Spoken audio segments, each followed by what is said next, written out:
This is definitely an attack. It will affect your child rearing. It will affect your education system.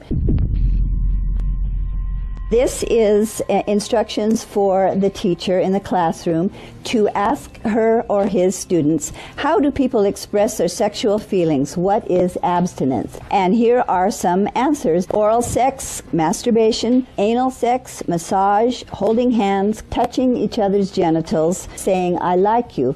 And what they're doing is equating all these things. Saying, I like you is equal to anal sex. It is pornography. Men, especially on the house floor, did not want to look at. We couldn't show this on the television news, but yet we want our 4th grade children to be looking at this book. In the name of sexuality education, children are seeing obscene materials that have been ruled by Congress and by the Supreme Court impossible to show to children.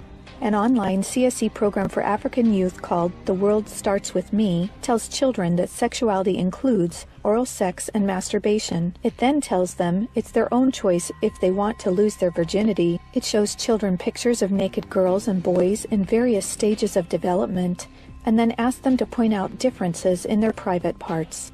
Parents likely will never know, as it is all done online away from home. They have elementary students as young as 9 years old. Then they teach them how to wear a condom. And they have this plastic genitalia, and they even have young girls. They're teaching them how to put a condom on a male genitalia and boys how to put a condom on a women's genitalia without the knowledge and consent of the parents. They're giving them handouts, negotiating sexual encounters with other students. For example, there are statements like this: can I take your shirt off? It makes me hot when you touch me here. Is it okay if I take my pants off? Where we in Latin America, we still have a lot of poverty. We have communities that don't have fresh water, that don't have electricity. Focus is completely shifted from basic needs. They get comprehensive sexual education without the consent of parents, taking and deconstructing also the family.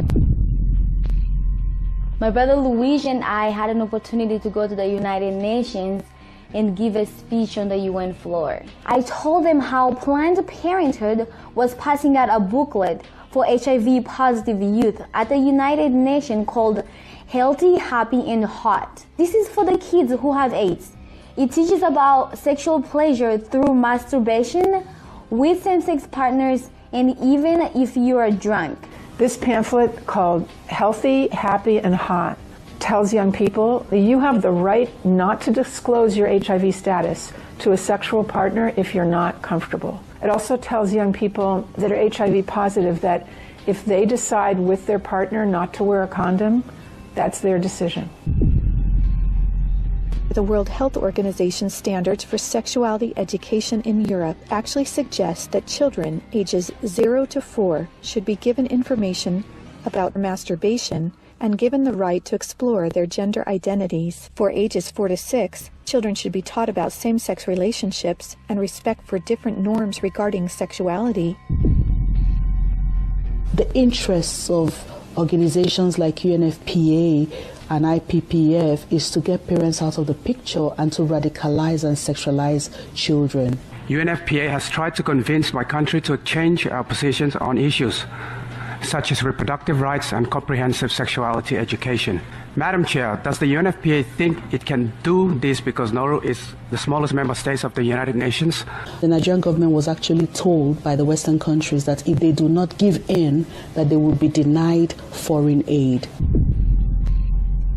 On page 89 of a UNICEF-published Sexual and Reproductive Health Manual, UNICEF listed situations in which one can obtain sexual pleasure that included sexual responses directed towards inanimate objects, animals, minors, and non-consenting persons. In the context of the Sustainable Development Goals that determines the agenda for the next 15 years, the voice is very, very biased. It's just International Planned Parenthood Federation and their affiliates have a direct influence on the outcome documents, on what is established, what is negotiated at the UN. Some of the objectives of the UNESCO Sexuality Education Guidelines include teaching children at age 9 about sexual stimulation and the definition and function of orgasm, and at age 15, that both men and women can receive sexual pleasure with a partner of the same or opposite sex. The It's All One curriculum, also promoted by International Planned Parenthood, reveals the multiple manipulative tactics used to indoctrinate and sexualize children through CSE.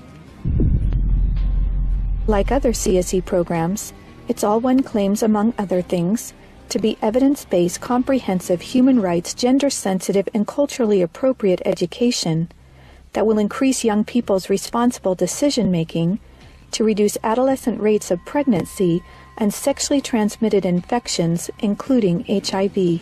It's All One, however, like most CSE programs, is really just cleverly disguised abortion rights, sexual pleasure education, masquerading as human rights, gender, and sexual and reproductive health education.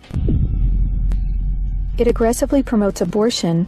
With over 112 references to abortion, It's All One has an obsessive focus on sexual pleasure, mentioning sexual pleasure 62 times. It promotes multiple sex acts and instructs children on how to stimulate themselves or their partner to orgasm. To explore their readiness, children fill out a worksheet that infers children are ready to have sex when you are feeling sexually attracted to the other person, and when you're feeling comfortable about telling the other person what feels good sexually. It teaches that human rights encompass sexual rights, including alleged rights to all persons to sexual expression and the right to seek sexual pleasure.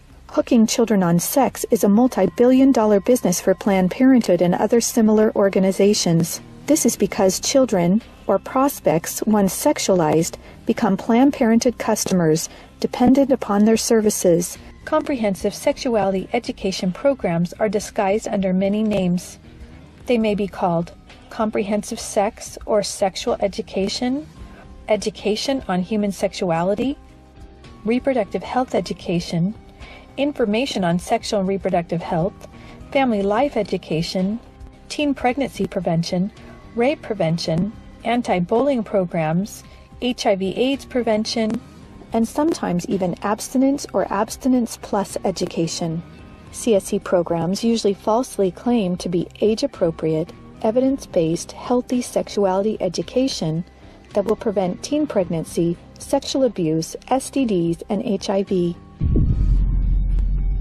One of the handouts that concerns me the most is called the Genderbread Person. They teach that gender is a spectrum, that you can choose to be whatever you want. You could be all female one day and the next day feel like you're neither female or male. Frankly, it's confusing. It's mental molestation. We're confusing these kids as to what they are. From a medical perspective, when sexual freedom is the priority, then sexual health is going to suffer. There are laws in Oregon where children as young as 15 can get taxpayer-funded sex changes without parental consent. You can't have an aspirin at school without parental consent. However, a student could make these life-altering, permanent decisions without the parental knowledge or consent.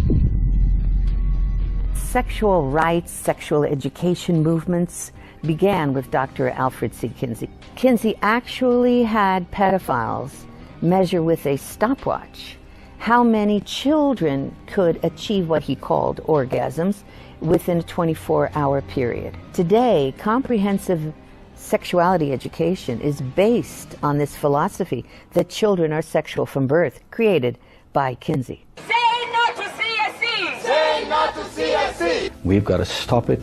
We've got to use everything at our disposal. We have to stand together to stop this attack against our children. And they have all this funding and this organization, but we know that if we stand together, we can do something for the family, for the children. We stopped the Kinsey sexuality education program in Croatia. It is time for parents to say, no, my family is mine. My wife is mine. I am hers. Our children are ours. Band together and find ways to stop it from entering your country. Men have to rise up, defend their family. On matters sexual, the fathers have got to stand up. Say, you have no place talking sexuality to my children. We resist it, even with our lives, because that's what life is all about. It's happening on our watch.